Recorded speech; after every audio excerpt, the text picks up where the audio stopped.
কিন্তু সে একটা মানে ভালো ফিল করে। হুম? ঝামেলা হয়ে থাকলেও যদি আপনি সালাম দেন, তার মধ্যে কিন্তু মেল মহব্বতটা পুনরায় তৈরি হয়। আর ৩ নম্বর, ছোটরা বড়দের আগে সালাম দেবে। হাঁটাহাঁটি করা ব্যক্তি বসে থাকা ব্যক্তিকে সালাম দেবে। অল্প সংখ্যক দল বেশি সংখ্যক দলকে সালাম দেবে। এটাকে আমি সহজভাবে আরো বিস্তারিতভাবে বলছি।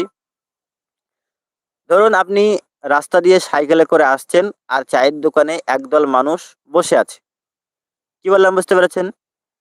একদল মানুষ চায়ের দোকানে বসে আছে আর আপনি সাইকেল নিয়ে আসছেন। এমতো অবস্থায় সেই চায়ের দোকানে যারা বসে আছে তাদের সালাম দেওয়াটা কোনো ম্যাটারই না। যে সাইকেল চালিয়ে আসছে তাকে কিন্তু সালাম দিতে হবে। এখানে কি বলল? যেখানে বেশি সংখ্যক মানুষ আসছে, অল্প সংখ্যক মানুষ বেশি সংখ্যক মানুষকে সালাম দেবে। বোঝা গেল? অল্প সংখ্যক মানুষ মানে আপনি। ধরে নেন সাইকেল চালিয়ে যাচ্ছেন, এক জায়গায় মানে ৪-৫ জন মানুষ দাঁড়িয়ে আছে। তিনাদেরকে আপনাকে সালাম দিতে হবে। আপনার উপর এটা কর্তব্য।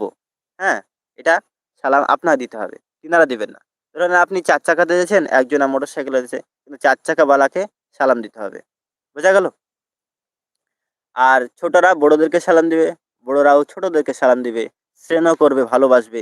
এটাই নবীর